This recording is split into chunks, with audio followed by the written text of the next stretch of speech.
All right, here he is. From the moment he stepped on the field, our next guest completely dominated NFL defensive backs. It was so easy for him. He retired after 9 seasons. I think he just knits like little sausages on Etsy or something. I'm not sure what he does. We're going to find out. The man known as Megatron, NFL Hall of Famer, Calvin Johnson. What's happening, Calvin? Doing great, man. Thanks for having me on. Good to see you. Of course, it's good to see you. You know, the fellas and I were just talking who is the greatest NFL player to not win a Super Bowl. And me, Parlay Kid, Brother Brian. We all said Calvin Johnson. Harry, the monster in the Kool-Aid shirt. He says Larry Fitzgerald. Can you believe this? Calvin, you're absolutely on the Mount Rushmore of receivers. Absolutely. That's not what he said, Calvin. I don't know. I mean, we can review the tape. Do you think you're the best player to never win the Super Bowl? I've never thought about it like that, but for damn sure, that's what we dream about. Damn sure would have loved to win one, and thought we had a squad, before I retired here to do so. But that's history.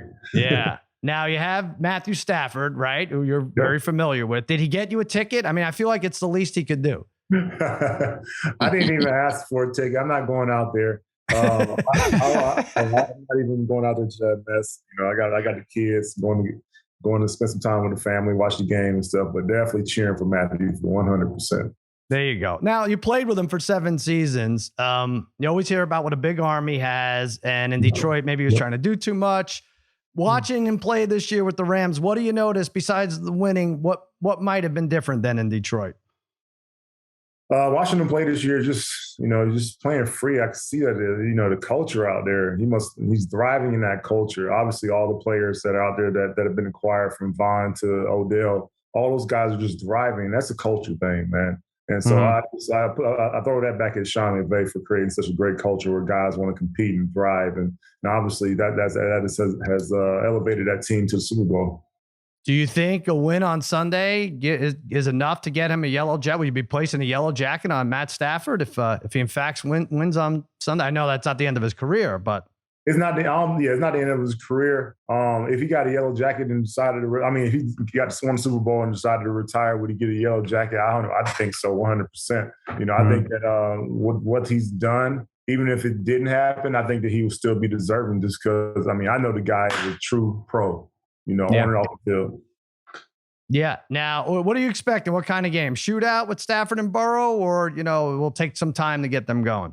Please give me a shootout. I want to see like 35, 40 something game. I want to see some big numbers on the board. I would love to see it. They got the tools on both sides of the offense to do it, but at the same time, that defensive line, the Donald and company, they're going to create some problems from Burrow. And it's the same thing on the other side. And whoever gets to the quarterback is probably going to be the one to win that game.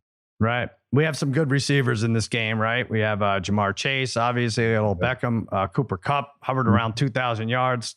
Crazy deep roster for both at the wideout position. Yeah. Who are some of the younger receivers you talk to, and when they pick your brain, they ask for advice? What do you usually say to them? I think it's really just mindset questions. Honestly, we all got to go through a playbook, and go out there and play and do the same mundane things that we do every day.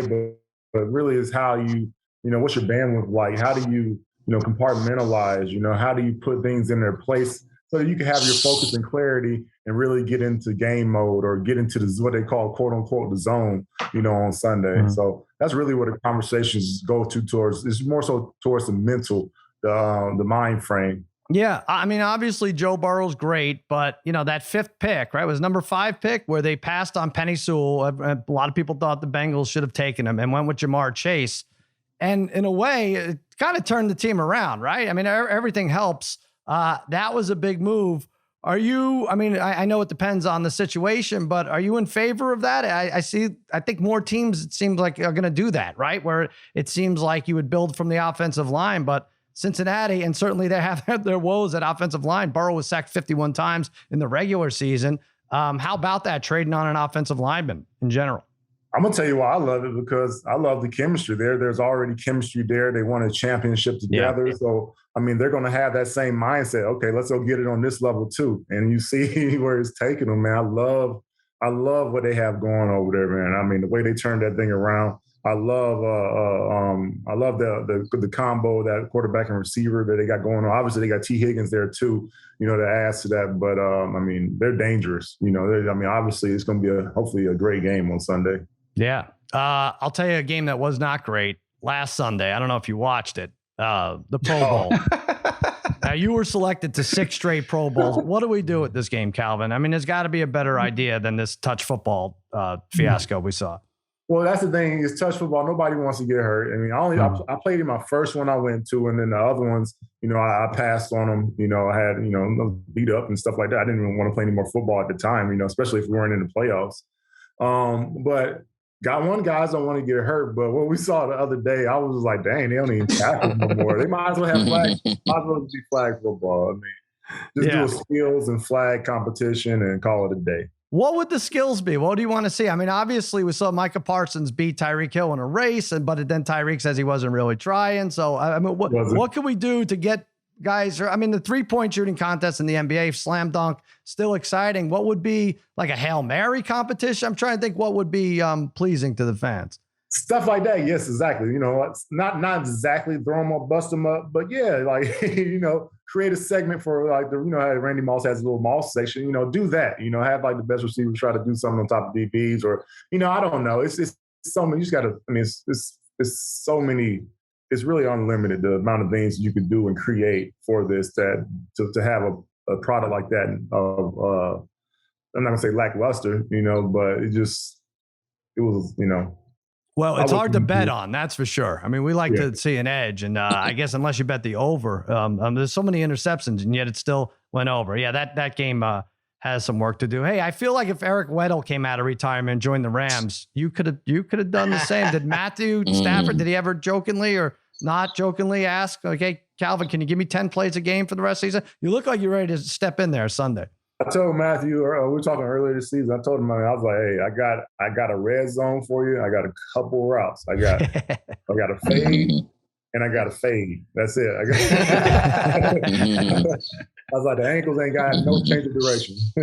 I love it.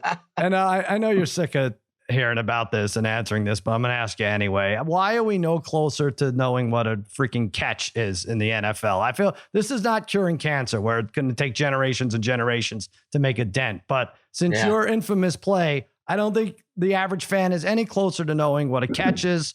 What should a catch be in your estimation? I mean, geez. I don't know. I mean, I'm confused now. I mean, over all the years, like seeing what it is, and my definition is even messed up now. I mean, really? a guy secures the ball. I mean, I don't know. What if it was up to you? If you were on the rules committee, they're like, all right, Calvin, we're leaving this up to you. We've screwed this up for 20 years. Maybe even more. What's a catch? What would you say? All they got to do is call me in when it's time for the replay, and I got him. The same guy they be calling on TV, he'd be, I think he's like, he might be 60%. I'm 100%. I'm definitely 100%. I'm sitting here calling. My wife is like, yeah, you should be on there calling that because they always messing it up. Right. By the way, I think they owe you at least that. Calvin Johnson decides what a catch is. And whatever you're doing, if you're cooking dinner, whatever, they just break in and ask you, like, hey, here's the play. I like that. I think a catch should be if you caught it. Isn't that simple? If you caught the ball, it's a catch. Who the hell is going to argue with that? That's stupid. Oh, man. So, Calvin, what was more of a catch? Yours against the Bears? Or Dez against the Packers? Don't start trouble, Harry. Come on. Oh. I don't even remember. I remember the situation, but I can't visualize it right now. Dez's. Mm-hmm. But I'm just saying, like, when I got the ball in one hand and my butt hits the ground and I pick it up, and when I'm getting up, I'm like, come on, put it like this.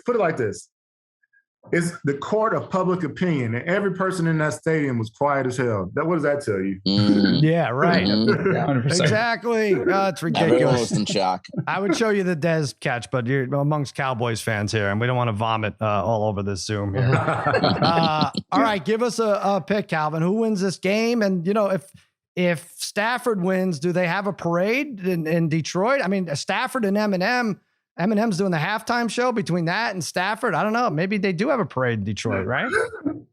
Detroit ain't getting no parade. They don't deserve no parade. When they win that thing, they can have their parade. That's LA's parade. But Matthew All right. gonna have a lot of love coming from Detroit. That's for damn sure. I gotcha. But Right. does he have enough to win this game?